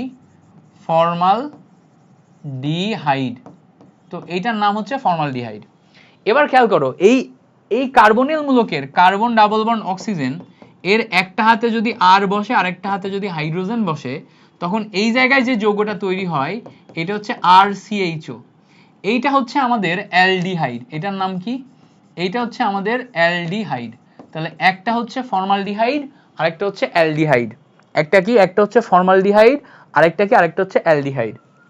এবার খেয়াল করো, কার্বন ডাবল বন্ড অক্সিজেন এর দুই হাতে যদি দুইটা আর বসে, তখন দেখো এই যৌগটা তৈরি হয় RCOR। এইটাকে বলে হচ্ছে কিটোন। এটাকে কি বলে? এটাকে বলে হচ্ছে কিটোন। তাহলে খেয়াল করো, একটা হচ্ছে ফর্মালডিহাইড, একটা অ্যালডিহাইড, আর একটা হচ্ছে কিটোন। একটা ফর্মালডিহাইড, একটা অ্যালডিহাইড, একটা কিটোন। তাহলে আমরা এখানে ফর্মালডিহাইড পার্ট পাচ্ছি, আমরা এখানে অ্যালডিহাইড পার্ট পাচ্ছি, আমরা এখানে কিটোন পার্ট পাচ্ছি। ওকে, ক্লিয়ার? তাহলে আমরা এই যে বিক্রিয়া, এই বিক্রিয়া শেখার জন্য আমাদের বেসিক দরকার ছিল। বেসিক কি? ফর্মালডিহাইড, অ্যালডিহাইড, কিটোন, তিন ধরনের যৌগ সম্পর্কে বোঝা। তিন ধরনের যৌগ বুঝলাম। এরপর আমরা গ্রিগনার্ড বিকারককে ভেঙে ফেললাম। গ্রিগনার্ড বিকারক কি? RMgX। RMgX মানে কি? আর হচ্ছে অ্যালকাইল গ্রুপ, এমজি হচ্ছে ম্যাগনেসিয়াম, এক্স মানে হচ্ছে ক্লোরিন, ব্রোমিন, এগুলা বসতে পারে। তাহলে এইটা গেল আমাদের আরেকটা বেসিক। ওকে, সো এটা হচ্ছে আমাদের ক্লিয়ার হইল। এবার খেয়াল করো, এবার খেয়াল করো, আমরা যদি একটু দেখার চেষ্টা করি, এই জায়গাতে এই 1, 2, 3 ডিগ্রি অ্যালকোহল প্রস্তুতির পার্টটা, এটা বোঝার জন্য আমরা কি করব? আমরা এখন বিক্রিয়া দেখব। ধরো আমরা এখন এই জায়গাতে একটা গ্রিগনার্ড বিকারক নিলাম। গ্রিগনার্ড বিকারক কি? গ্রিগনার্ড বিকারক হচ্ছে RMgCl। Cl, এইটার সাথে আমরা যদি এখন ফর্মালডিহাইড নিই, ফর্মালডিহাইড মানে কি H C double bond O তারপরে H, এই ফর্মালডিহাইড নিই, তাহলে খেয়াল করো আমরা এখানে কি করতেছি, গ্রিগনার্ড বিকারকের সাথে ফর্মালডিহাইডের বিক্রিয়া করাচ্ছি। এবার এখানে আমাদের বিক্রিয়াটা করবে, বিক্রিয়াটা কিভাবে করবে, বিক্রিয়া বেসিক নিয়ম প্লাস মাইনাসের নিয়ম অনুসারে করবে। কি নিয়ম অনুসারে করবে, প্লাস মাইনাসের নিয়ম অনুসারে করবে। প্লাস মাইনাস মানে কি, খেয়াল করো আমাদের এখানে যেই কার্বনটা আছে, এই কার্বন এবং অক্সিজেনের মাঝখানে সম্পর্ক কি, অক্সিজেন হচ্ছে ডেল মাইনাস, কার্বন হচ্ছে ডেল প্লাস। একদম সিম্পলি বোঝার চেষ্টা করো, অক্সিজেন ডেল মাইনাস, কার্বন কি ডেল প্লাস। এই জায়গাতে যে প্লাস মাইনাস আছে, এই টোটাল অংশটা প্লাস, এই অংশটা মাইনাস। এবার মাথায় রাখবো যে এই মাইনাস সবসময় যাবে প্লাসের কাছে, আর প্লাস সবসময় যাবে মাইনাসের কাছে। দুইটা মিলে যদি বিক্রিয়া করে, দুইটা মিলে বিক্রিয়া করলে খেয়াল করো এই কার্বনের এই সাইডে আমার হাইড্রোজেন আছে, এই সাইডে হাইড্রোজেন আছে, নিচে আমার যেই ডেল প্লাস আছে এর সাথে যদি আর যে চলে যায় তাহলে আমি এখানে পাবো, নিচে পাবো আর। আর এই প্লাসটা যদি এখানে যে বসে তাহলে অক্সিজেনের সাথে MgCl এভাবে তৈরি হচ্ছে। তো এটা একটা অন্তর্বর্তী জটিল যৌগ। এই অন্তর্বর্তী জটিল যৌগ এইটাকে যদি আমি এখন আবার হাইড্রোলাইসিস করি, হাইড্রোলাইসিস করা মানে কি, পানি দেয়া, কি করা, পানি দেয়া। এই পানির ক্ষেত্রে পানিতে হাইড্রোজেন প্লাস আর OH টা মাইনাস। তো আমরা জানি এটা ছিল প্লাস আর অক্সিজেন ছিল মাইনাস। তো কি হবে, এই প্লাসের সাথে মাইনাস যে যোগ হবে আর মাইনাসের সাথে প্লাস যে যোগ হবে, যোগ হইলে এই কার্বনের এই সাইডে হাইড্রোজেন বসবে, এই সাইডে হাইড্রোজেন বসবে, এখানে আর বসবে, এখানে উপরে ও এর সাথে এইচ বসে যাবে। খেয়াল করে দেখো এইটা বেসিক্যালি কিছুই না, একটা অ্যালকোহল। এটা বেসিক্যালি কিছুই না, একটা অ্যালকোহল। OH আছে তার মানে অ্যালকোহল। এবং অ্যালকোহলটার রূপ কেমন ভালো করে খেয়াল করলে দেখবা, CH3CH2OH মানে আর CH2OH, ঠিক আছে। এইটা খেয়াল করলে দেখো 1 ডিগ্রি অ্যালকোহল। এটা কি, এটা হচ্ছে আমাদের 1 ডিগ্রি অ্যালকোহল। বোঝার চেষ্টা করবে এটা কি, এটা হচ্ছে আমাদের 1 ডিগ্রি অ্যালকোহল। ক্লিয়ার হয়েছে? তাহলে আমরা যদি একটা 1 ডিগ্রি অ্যালকোহল নিয়ে কাজ করি, এইটাই হচ্ছে আমার সেই কাঙ্ক্ষিত 1 ডিগ্রি অ্যালকোহল। ওকে, সো 1 ডিগ্রি অ্যালকোহলের পুরো ব্যাপারটা ক্লিয়ার হইলাম। আচ্ছা, এই যে 1 ডিগ্রি অ্যালকোহলের ব্যাপারটা ক্লিয়ার হইলাম, এর পরের পার্টে আসি। এই 1 ডিগ্রি অ্যালকোহলটা আসলে কিভাবে পাইলাম, খেয়াল করো আমরা যখন একটা ফর্মালডিহাইড নিয়ে কাজ করছি, এই ফর্মালডিহাইডের এই যে কার্বন ছিল না, কার্বনে আমাদের কোনো দেখো অ্যালকাইল গ্রুপ ছিল না, আছে কোনো অ্যালকাইল গ্রুপ নাই। এই গ্রিগনার্ড বিকারকে একটা অ্যালকাইল গ্রুপ আছে। এই একটা অ্যালকাইল গ্রুপ যখন এখানে যে বসে তখন এই মূলকের পাশের কার্বনে একটাই আর তৈরি হয়ে যায়, এবং মূলকের পাশের কার্বনে একটা আর তৈরি হয়ে যাওয়ার কারণে এটা থেকে আমরা 1 ডিগ্রি অ্যালকোহল পাই। তো এটার জন্য আমাদের শর্টকাট ট্রিক মাথায় রাখবা। শর্টকাট ট্রিক হচ্ছে গ্রিগনার্ড বিকারকের সাথে যদি আমরা ফর্মালডিহাইডের বিক্রিয়া করাই, এটা থেকে আমরা 1 ডিগ্রি অ্যালকোহল প্রস্তুত করতে পারি। এটা হচ্ছে এমসিকিউ ট্রিক। দেখেই তুমি বলে দিতে পারবা গ্রিগনার্ড বিকারক ফর্মালডিহাইড বিক্রিয়া শেষে 1 ডিগ্রি অ্যালকোহল আসবে। ওকে, দেখেই বলে দেওয়া যায়। পরের পার্টে আসো। এখন যদি আমরা সেম গ্রিগনার্ড বিকারক RMgCl এইটার সাথে আমরা ফর্মালডিহাইডের চেয়ে বড় কোনো অ্যালডিহাইড নিই, যেমন ধরো কার্বন ডাবল বন্ড অক্সিজেন আছে, এখানে একটা আর নিছি, এখানে একটা এইচ দিছি। এটা মানে কি, এটা মানে RCHO। খেয়াল করো এটা মানে কি, RCHO মানে এটা কি, এটা হচ্ছে যে কোনো একটা অ্যালডিহাইড, ফর্মালডিহাইডের চেয়ে বড় অ্যালডিহাইড। এইটার ক্ষেত্রে খেয়াল করলে দেখবা কার্বন ডাবল বন্ড অক্সিজেন, এখানে আছে হাইড্রোজেন। তো আগের মতোই সেম কাহিনী। সেম কাহিনী কি, কার্বনটা আমার প্লাস আর অক্সিজেনটা আমার মাইনাস হিসেবে কাজ করে, একটা প্লাস একটা মাইনাস হিসেবে কাজ করে। এই জায়গাটা আমার অলরেডি মাইনাস আছে আর এই অংশটা প্লাস, তাহলে এই মাইনাস যাবে প্লাসের কাছে আর প্লাস যাবে মাইনাসের কাছে। বিক্রিয়া শেষ করলে আমরা এখানে কি পাবো, আর পাবো, সি পাবো। এই জায়গাতে এই অক্সিজেনের সাথে প্লাস এসে যোগ হলে MgCl পার্ট আসে, আর এই আর এখানে এসে বসলে নিচে আমাদের আর বসে, এখানে আমাদের হাইড্রোজেন এসে বসে। এই যৌগটাকে এখন আমরা আবার সেম ভাবে আগের মতো পানি যোগ করতে পারি, হাইড্রোলাইসিস, H এবং OH যোগ করতে পারি। H এবং OH যোগ করলে এই হাইড্রোজেন প্লাস আর অক্সিজেন মাইনাস, তাহলে খেয়াল করো এই OH-টা এই প্লাসের সাথে যে যোগ হয়ে যায়, এই হাইড্রোজেনটা এখানে এসে বসে যায়। বসে গেলে এই কার্বনের সাথে এই সাইডে হাইড্রোজেন, এই সাইডে আর, এই সাইডে আর, এখানে দেখো OH। এইবার খেয়াল করলে দেখবা এইটা আমার সেই অ্যালকোহলের পাশের কার্বনে খেয়াল করো এখন দুইটা আর আছে, কয়টা আর খেয়াল করে দেখো তো, পাশের কার্বনে আমাদের এখন 2টা আর আছে। কয়টা আর? 2টা আর আছে।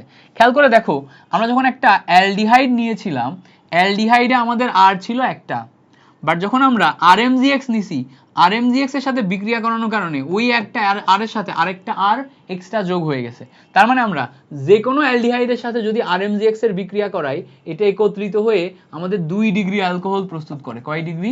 2 ডিগ্রি অ্যালকোহল প্রস্তুত করে। তাহলে ট্রিকটা কি? ট্রিকটা খুব সিম্পল। আমরা যখন আরএমজিএক্স নিয়ে বিক্রিয়া করাবো, আরএমজিএক্স এর সাথে যে কোনো অ্যালডিহাইড নিয়ে যদি বিক্রিয়া করাই, যে কোনো অ্যালডিহাইড নিয়ে বিক্রিয়া করালে 2 ডিগ্রি অ্যালকোহল প্রস্তুত হয়।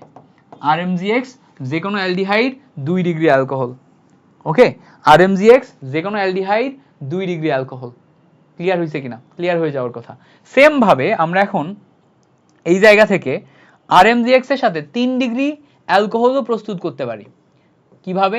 আরএমজিএক্স নিলাম, আরএমজিএক্স এর সাথে যদি আমরা কিটোনের বিক্রিয়া করাই, কিটোনের বিক্রিয়া করাই, তাহলে আমি বুঝতেই পারছি বিক্রিয়ার স্টেপগুলো আগের মতো সেমই, তুমি নিজে নিজে করবা। হ্যাঁ, আগের মতো নিজে নিজে বসাবা। এবার কি হবে বলো তো? সিম্পল, এই যে আরটা আছে, এই আরটাই নিচে যে বসে যাবে। নিচে যে বসে গেলে এই সাইডে একটা আর আছে, এই সাইডে একটা আর আছে, এই আরটা নিচে যে বসলে এখানে একটা আর, আর উপরে হয়ে যায় ওএইচ। তাহলে দেখো তো এটা 3 ডিগ্রি অ্যালকোহল কিনা? আগে যেই সিস্টেমে করালাম সেম সিস্টেমে বিক্রিয়া হচ্ছে। এটা কয় ডিগ্রি অ্যালকোহল? 3 degree alcohol. কিভাবে প্রস্তুত হলো? খুব সিম্পল, খুব সিম্পল। আমরা আরএমজিএক্স এর সাথে তোমার কিটোনের যখন বিক্রিয়া করাচ্ছি, তখন এইটা বিক্রিয়া করে 3 ডিগ্রি অ্যালকোহল প্রস্তুত হচ্ছে। এইটা হচ্ছে আমার এমসিকিউ ট্রিক। এমসিকিউ ট্রিক মাথায় থাকে যেন। এটা কি? এটা হচ্ছে আমার এমসিকিউ ট্রিক। তাহলে এই বিক্রিয়াটা কি করবা? এটা তুমি নিজে কমপ্লিট করবা। আগে যেগুলো বুঝাইছি এগুলোর সাথে এটা তুমি কি করবা? নিজে কমপ্লিট করবা। আশা করি এই ব্যাপারটা বুঝতে পারছো এবং ক্লিয়ার হয়েছে। অ্যালকোহলের এই পার্টটা ক্লিয়ার করতে হবে। পরে আসো, অ্যালকোহলের শনাক্তকারী বিক্রিয়া বলে বিক্রিয়া আছে। অ্যালকোহলের শনাক্তকারী বিক্রিয়া মানে কি? মানে অ্যালকোহল আমরা কিভাবে শনাক্তকরণ করতে পারি। অ্যালকোহল কিভাবে শনাক্তকরণ করে? খুব সিম্পলি অ্যালকোহল তুমি শনাক্তকরণ করতে পারবা। যেমন ধরো আমরা যদি একটা অ্যালকোহল নিই, CH3 CH2OH, একটা ধরো অ্যালকোহল নিলাম যেটা হচ্ছে আমাদের ইথানল। এই ইথানলের সাথে যদি আমরা ধাতব সোডিয়াম যোগ করি, ধাতব সোডিয়াম, আমরা বলছি ধাতব সোডিয়ামের কাজই হচ্ছে উল্টাপাল্টা কাজ করা। এই সোডিয়াম কি করবে? এখানে এসে অ্যাটাক করবে, করে এই জায়গা থেকে হাইড্রোজেনকে অপসারণ করে সে CH3 CH2ONA এইটাতে রূপান্তর করবে। ঠিক আছে? ও এইটাতে রূপান্তর করবে এবং এই জায়গা থেকে 2টা হাইড্রোজেন উঠে যে আমরা H2 পাবো। কি পাবো? H2 পাবো। এই হাইড্রোজেন গ্যাসের যে বুদবুদ, এইটা দেখে আমরা বুঝতে পারবো যেখানে অ্যালকোহল ছিল, কারণ এই বিক্রিয়াটা শুধুমাত্র আমাদের কার সাথে ঘটে? এই বিক্রিয়াটা শুধুমাত্র আমাদের অ্যালকোহলের সাথেই ঘটে। ধাতব সোডিয়াম সহ আমরা যদি অ্যালকোহলের বিক্রিয়া করাই তাহলে হাইড্রোজেন গ্যাস বুদবুদ পাই আমরা, বা হাইড্রোজেন গ্যাস পাই। ওকে, সো এইটা হচ্ছে একটা শনাক্তকারী বিক্রিয়া। এরপরে অ্যালকোহলের আরেকটা সবচেয়ে গুরুত্বপূর্ণ বিক্রিয়া হচ্ছে PCl5 সহ বিক্রিয়া। PCl5 সহ বিক্রিয়া, এই বিক্রিয়াটা কিভাবে হয়? যখনই তুমি অ্যালকোহল নিবা, হ্যাঁ, অ্যালকোহল নিবা, এই অ্যালকোহলে OH পার্ট থাকে। কি থাকে? OH পার্ট থাকে। অ্যালকোহলের OH পার্টের সাথে তুমি যদি PCl5 এর বিক্রিয়া করাও, এইটা একটা নির্দিষ্ট নিয়ম মেনে বিক্রিয়া হয়। এটা কি হয়? এটা একটা নির্দিষ্ট নিয়ম মেনে বিক্রিয়া হয়। অ্যালকোহলের OH এর সাথে যদি আমরা PCl5 এর বিক্রিয়া করাই, এটা একটা নির্দিষ্ট নিয়ম মেনে বিক্রিয়া হয়। এবার প্রশ্ন হচ্ছে ভাই নিয়মটা কি? খুব সিম্পল, আমরা একটু বোঝার চেষ্টা করব। অ্যালকোহলের যে OH পার্টটা আছে না, এই OH পার্টটাকে তুমি ভেঙে আলাদা করে লিখবা। হ্যাঁ, এই OH পার্টটাকে ভেঙে আলাদা করে লিখবা। এই যে PCl5 পার্টটা আছে না, PCl5 এর 3টা পার্ট করবা, 3টা পার্ট। 2টা ক্লোরিনকে আলাদা করে এই সাইডে একটা ক্লোরিন বসাবা, এই সাইডে একটা ক্লোরিন বসাবা। 2টা ক্লোরিনকে আলাদা করে দুই সাইডে 2টা ক্লোরিন বসালা। মাঝখানে দেখো PCl3 একটা জিনিস থেকে যাচ্ছে, এইটাকে অক্সিজেনের নিচে বসাবা, PCl3। এবার তুমি যদি এই জায়গাতে এই অংশটাকে একত্রিত করো তাহলে তুমি RCl পাবা, এই অংশটাকে একত্রিত করলে POCl3 পাবা, এই অংশটাকে একত্রিত করলে HCl পাবা। সব সময় মাথায় রাখবা অ্যালকোহলের সাথে PCl5 এর বিক্রিয়ায় সবসময় এভাবে উৎপাদ তৈরি হয়। এইটা কি? এটা হচ্ছে টেকনিক বা ট্রিক, উৎপাদ মনে রাখার ট্রিক। তো আমরা যখনই আমরা কোন একটা অ্যালকোহল নিব, যেমন ধরো CH3 CH2OH এর সাথে যদি আমরা PCl5 এর বিক্রিয়া করাই সেম ভাবে এই হাইড্রোজেনের সাথে একটা ক্লোরিন যে HCl গঠন করবে, এবার এই PCl3 অক্সিজেনের সাথে যে POCl3 গঠন করবে, এখান থেকে একটা ক্লোরিন এখানে যে বসে CH3CH2Cl গঠন করবে। এই হচ্ছে আমার উৎপাদ। কোন নিয়মে হইছে? এই নিয়মে হইছে, সব সময় এই নিয়মেই কাজ করে। তাহলে খেয়াল করো, আমরা অ্যালকোহলের সাথে PCl5 এর বিক্রিয়ায় এটা একটা উৎপাদ পাচ্ছি। এর ভিতরে খেয়াল করো HCl যে উৎপাদটা পাচ্ছি, এই HCl একটা গ্যাস। HCl কি? HCl হচ্ছে হাইড্রোক্লোরিক অ্যাসিড, বা যেটা আমাদের হাইড্রোক্লোরিক গ্যাস হিসেবে ফাউন্ড হচ্ছে। এই হাইড্রোক্লোরিক গ্যাস যেটা আছে, এইটাকে যদি আমরা কোন একটা অ্যামোনিয়া সিক্ত কাস্টমলের সাথে বিক্রিয়া করাই, তাহলে অ্যামোনিয়া সিক্ত কাস্টমলের সাথে বিক্রিয়া করাইলে অ্যামোনিয়াম ক্লোরাইড তৈরি হয়, যেটা সাদা ধোঁয়া দেয়। কি দেয়? সাদা ধোঁয়া। এই সাদা ধোঁয়া দেখে আমরা বুঝতে পারি যে এখানে আসলে অ্যালকোহলই ছিল। কারণ কি? অ্যালকোহলের সাথে PCl5 এর বিক্রিয়ায় HCl তৈরি হচ্ছে, HCl এর সাথে অ্যামোনিয়ার বিক্রিয়ায় সাদা ধোঁয়া তৈরি হচ্ছে। তাহলে সাদা ধোঁয়া দেখে আমরা বুঝতে পারছি এখানে অ্যালকোহল ছিল। তাহলে কি করলাম? আমরা প্রথমে অ্যালকোহলের সাথে PCl5 এর বিক্রিয়া শিখলাম। PCl5 এর বিক্রিয়ায় যে হাইড্রোক্লোরিক অ্যাসিড পাচ্ছি, সেই হাইড্রোক্লোরিক অ্যাসিড অ্যামোনিয়ার সাথে বিক্রিয়া করাইলাম, করে অ্যামোনিয়াম ক্লোরাইডের সাদা ধোঁয়া পেলাম। এই সাদা ধোঁয়া দেখে আমরা কনফার্ম করলাম যে এখানে আমাদের অ্যালকোহলই ছিল। এটা হচ্ছে আমাদের শনাক্তকারী বিক্রিয়ার ভিতরে পড়ে। এবার বলো বুঝতে পারছো কিনা, ক্লিয়ার হয়েছে কিনা বলো। যদি বুঝতে পেরে থাকো, যদি ক্লিয়ার হয়, তাহলে এই পর্যন্ত আমাদের একদম A to Z সব ক্লিয়ার হয়ে গেল। এটা হচ্ছে আমাদের আরেকটা খুব গুরুত্বপূর্ণ বিক্রিয়া, যেখান থেকে আমাদের MCQ এবং অন্যান্য জিনিসপত্র আসবে। এরপরে আমাদের অ্যালকোহল থেকে লাস্ট সবচেয়ে গুরুত্বপূর্ণ অংশ হচ্ছে লুকাস বিকারক পরীক্ষা। লুকাস বিকারক হচ্ছে 1, 2, 3 ডিগ্রি অ্যালকোহলের মাঝখানে পার্থক্যকরণের জন্য ব্যবহার করা হয়। লুকাস বিকারক কখন ব্যবহার করা হয়? 1, 2, 3 ডিগ্রি অ্যালকোহলের মাঝখানে পার্থক্যকরণের জন্য আমরা লুকাস বিকারক ব্যবহার করি। তো প্রথমেই আমাদের লুকাস বিকারক থেকে MCQ দিয়ে দিবে, নিচের কোনটি লুকাস বিকারকের সংকেত? তো খেয়াল করো, লুকাস বিকারক হচ্ছে জিঙ্ক ক্লোরাইডের সাথে গাঢ় HCl এর যে কম্বিনেশন, এটাকে লুকাস বিকারক বলে। খেয়াল করো, জিঙ্ক ক্লোরাইড এর সাথে যদি আমরা গাঢ় HCl যোগ করি, এই দুইয়ের কম্বিনেশনকে আমরা লুকাস বিকারক বলি। এই দুইয়ের কম্বিনেশনকে আমরা লুকাস বিকারক বলি। ঠিক আছে? সো লুকাস বিকারক মানে কি? লুকাস বিকারক মানে হচ্ছে গাঢ় HCl এবং জিঙ্ক ক্লোরাইডের কম্বিনেশন। এবার খেয়াল করো, এই লুকাস বিকারক দিয়ে আমরা আসলে কি করি? আসলে আমরা 1 ডিগ্রি, 2 ডিগ্রি, 3 ডিগ্রি অ্যালকোহলের পার্থক্যকরণ করি। অ্যালকোহলের পার্থক্যকরণ করি। পার্থক্য মানে কি? এদের মাঝখানে তফাৎ কি কি আছে সেটা করি। প্রথমে আমরা 3 ডিগ্রি অ্যালকোহলে আসবো। একটা 3 ডিগ্রি অ্যালকোহল মানে কি? 3 ডিগ্রি অ্যালকোহল মানে হচ্ছে এখানে যে কার্বন আছে, কার্বনের সাথে OH আছে, থাকলো। এর পাশে যে 3টা হাত আছে, 3টা হাতে 3টা অ্যালকাইল গ্রুপ আছে, এইটাকে বলে 3 ডিগ্রি অ্যালকোহল। এই 3 ডিগ্রি অ্যালকোহলকে যদি আমরা লুকাস বিকারক সহ বিক্রিয়া করাই, তাহলে এখানে আমাদের গাঢ় HCl যোগ হয়, আর সাথে আমাদের জিঙ্ক ক্লোরাইডকে আমরা তোমার প্রভাবক হিসেবে ব্যবহার করি।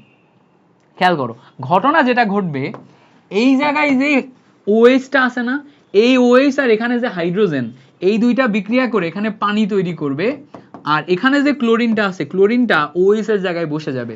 OH এর জায়গায় বসে গেলে কার্বনের এই সাইডে একটা R, এই সাইডে একটা R, এই সাইডে একটা R, আর এখানে ক্লোরিন বসে গেলে এই ক্লোরিন বসে গেল। এই যে ক্লোরিনটা বসে গেল, এটা কিন্তু একটা অ্যালকাইল হ্যালাইড। বাট কয় ডিগ্রি অ্যালকাইল হ্যালাইড? এটা হচ্ছে 3 ডিগ্রি অ্যালকাইল। ঠিক আছে? 3 ডিগ্রি অ্যালকাইল হ্যালাইড।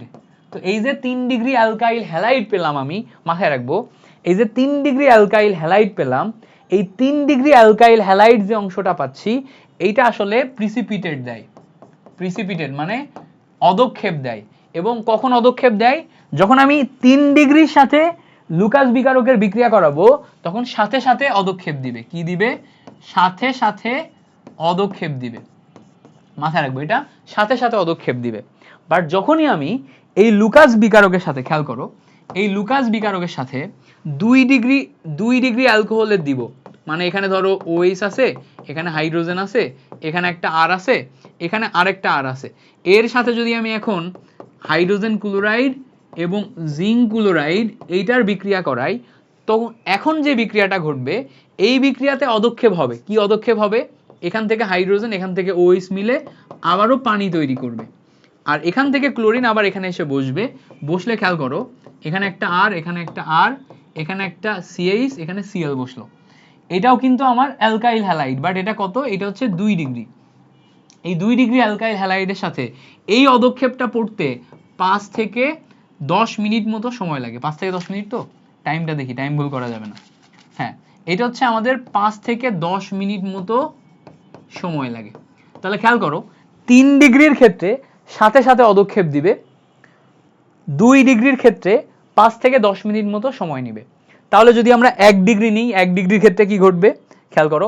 1 ডিগ্রির ক্ষেত্রে যেমন ধরো আর CH2OH এর সাথে যদি আমরা HCl এবং জিঙ্ক ক্লোরাইডের বিক্রিয়া করাই, এই জায়গায় বিক্রিয়া করতে গেলে আমরা নর্মাল টেম্পারেচারে বিক্রিয়া করতেই পারবো না, এখানে আমাদের তাপ দিতে হবে। তাপ দিব, তাপ দিলে মানে এখানে আমি হিট দিলে তারপরে এই বিক্রিয়াটা ঘটবে। বিক্রিয়াটা কি ঘটবে? আর CH2Cl হিট দেওয়া ছাড়া এটা বিক্রিয়াই করবে না। ঠিক আছে, তাহলে আমরা চিহ্নিত করব কিভাবে? যদি বিক্রিয়াই না করে তাহলে 1 ডিগ্রি ছিল। খেয়াল করো, যদি বিক্রিয়াই না করে তাহলে 1 ডিগ্রি ছিল, যদি 5 থেকে 10 মিনিট সময় নেয় তাহলে 2 ডিগ্রি ছিল, আর যদি সাথে সাথে বিক্রিয়া করে, সাথে সাথে বিক্রিয়া করে তাহলে 3 ডিগ্রি ছিল। তাহলে দেখো লুকাস বিকারক দিয়ে যখন আমরা বিক্রিয়া করতেছি তখন 3 ডিগ্রি, 2 ডিগ্রি, 1 ডিগ্রি প্রত্যেকের জন্য আচরণ ভিন্ন ভিন্ন। দেখো আমি আজকে যেই পড়াটার যে পেসে আমি তোমাদেরকে পড়াইলাম এটা একটু দ্রুত, এটার কারণ হচ্ছে এতদিনে তোমাদের কেমিস্ট্রিতে টোটাল একটা আন্ডারস্ট্যান্ডিং চলে আসার কথা। আমি ধরে নিছি তোমাদের আন্ডারস্ট্যান্ডিং বেশ ভালো, সেই হিসাবে আমি কিন্তু আজকে একটু দ্রুত পড়াইছি। তারপরে তোমরা বইলো যে তোমরা এইভাবে দ্রুত টেনে শিখতে পারছো কিনা। যদি না বুঝে থাকো তাহলে নেক্সট ক্লাসে আমরা আবার স্লো যাব, বাট এই ক্লাসটা তুমি কি করবা? মাল্টিপল টাইম দেখবা, 2বার 3বার দেখবা, 2বার 3বার দেখলে তোমার ক্লিয়ার হয়ে যাবে। বিশেষ করে এই ক্লাসের ভিতরে আমরা যে কয়টা গুরুত্বপূর্ণ জিনিস পড়াইছি, যেমন অ্যালকোহলের শনাক্তকারী বিক্রিয়ার ভিতরে আমরা লুকাস বিকারকের যে বিক্রিয়া পড়াইছি খুব গুরুত্বপূর্ণ। কোনটা লুকাস বিকারক এইটা এমসিকিউতে সরাসরি দিয়ে দেয়, টাইমটা আসে কখন, কত ডিগ্রির জন্য কত সময় লাগে। এরপরে আমরা এই যে ধাতব সোডিয়াম সহ বিক্রিয়ার এই উদাহরণটা পাই, PCl5 এর বিক্রিয়ার এই উদাহরণটা পাই। এটা তো অ্যাডমিশনেও আসে, অনেক আসে অ্যাডমিশনে, এই বিক্রিয়াটা অনেক দেয়। এর আগে যেই পার্টটা পড়াইছি আমরা গ্রিগনার্ড বিকারকের সাথে 1, 2, 3 ডিগ্রি অ্যালকোহলের যে প্রস্তুতি, এইটা তো মাস্ট জানার জন্য একটা বিক্রিয়া, এইটা মহা গুরুত্বপূর্ণ একটা বিক্রিয়া, সো এটা আমরা বাদ দিতেই পারবো না। ওকে, এর আগে যেই পার্টটা আছে কার্বক্সিলিক অ্যাসিড থেকে অ্যালকোহল প্রস্তুতি, এগুলো নর্মাল রিয়াকশন, এগুলো চাইলে তুমি ভালো করে পড়তে পারো, না চাইলে কোনো সমস্যা নেই, তুমি স্কিপ করতে পারো। ঠিক আছে, বাট আমি তোমাকে প্রেফার করব আমার এই টোটাল অর্গানিক কেমিস্ট্রি লেকচারগুলোতে যা যা তুমি পড়ছো কোনো একটা পার্টও যেন তোমার বাদ না যায়। তো কোনো একটা পার্টও বাদ যাবে না। এবং আমি এই যে একটা কথা বলি, এই কথাটা সবসময় মাথায় রেখে পড়াশোনা করবা, যে তোমার ভিতর যদি তীব্র আকাঙ্ক্ষা থাকে এবং অর্জন করার মানসিকতা থাকে তাহলে তুমি কাজ করে যাও, তুমি কোথাও না কোথাও পৌঁছাবাই। আরেকটা কথা মাথায় রাখবা, সেটা হচ্ছে নিয়মিত পরিশ্রম করতে হবে। একদিন পড়াশোনা করে ছেড়ে দিলে হবে না, তোমাকে প্রতিদিন পড়তে হবে। প্রতিদিন মানে ধরো একদিন তুমি 16 ঘন্টা পড়লা, পরের 3 দিন তুমি পড়তেই পারো নাই, 16 ঘন্টা পর অসুস্থ হয়ে গেছো, তাহলে হবে না। তুমি 4 ঘন্টা পড়ো, 5 ঘন্টা পড়ো, বাট প্রতিদিন পড়ো, তাহলে তুমি লাইফে এমনিতেই ভালো করবা। ওকে, সেই কথাগুলো একটু মাথায় রেখে পড়াশোনা করবা। আজকে আমাদের 10 নাম্বার লেকচার হয়ে গেল। আর যেই পার্টটা তোমরা বুঝো নাই, আমাদের ভিডিও রেকর্ডেড ক্লাস থাকবে ইয়াতে ওয়েবসাইটে তুমি ওই পার্টটা একটু 2বার 3বার দেখে নিবা। ঠিক আছে, পরের ক্লাসে আমরা হচ্ছে অ্যালডিহাইড কিটোন পড়বো, তারপরে ক্লাসে হচ্ছে আমরা অ্যামিন পড়বো। সো তার মাধ্যমে আমাদের মোটামুটি অর্গানিক কেমিস্ট্রি ক্লাসগুলো একদম কম্প্যাক্ট আকারে গুছিয়ে যাবে। সো আগামী 2 দিন মানে আগামীকাল, আগামী পরশু দিন 2 দিনই ক্লাস হবে আমাদের টোটাল অর্গানিক কেমিস্ট্রি গুছিয়ে দেওয়ার জন্য। সো আগামীকাল, আগামী পরশু দিন ক্লাসে থাইকো। Thank you so much for watching this class. তোমাদের সাথে পরবর্তী ক্লাসে দেখা হচ্ছে। আল্লাহ হাফেজ, হ্যাঁ, ভালো থাইকো।